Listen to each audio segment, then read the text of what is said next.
இது ரொம்ப முக்கியம். நம்ம வாழ்க்கையில நமக்கு சுகம், ஆசீர்வாதம், நன்மை எல்லாம் நமக்கு உண்டாங்கன்னா ஒரு விசுவாசம் தேவைப்படுது.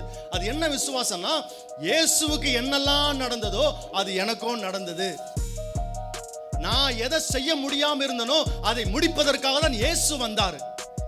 அவர் எனக்காக முடிச்சு கொடுத்தார். இயேசு சிலுவையில் அறையப்பட்டார் என்று சொன்னால் நானும் சிலுவையில் அறையப்பட்டேன்.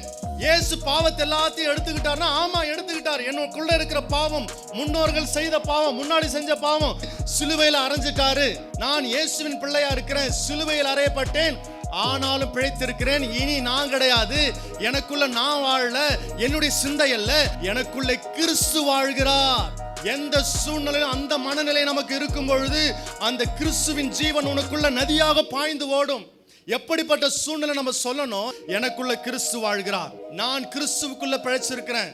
பிரச்சனைகள் வருதா, பிரச்சனையை பார்த்து சொல்லணும், எனக்குள்ள கிறிஸ்து வாழ்கிறார், நான் எனக்கு வருகிற பிரச்சனையும் சமாளிக்க கர்த்தர் பலனை கொடுப்பார். போராட்டம் வருதா, அந்த போராட்டத்தை நீ மேற்கொள்ளுவாய். வியாதி உன்னை தொல்லை பண்ணுதா, வியாதியை கண்டு நீங்க பயப்படுறீங்களா, சொல்லுங்க, கிறிஸ்து எனக்குள்ளே வாழ்கிறார். எப்படிப்பட்ட வியாதியா இருந்தாலும், சவால்கள் இருந்தாலும் அதை மேற்கொள்வதற்கு கிறிஸ்து எனக்குள்ள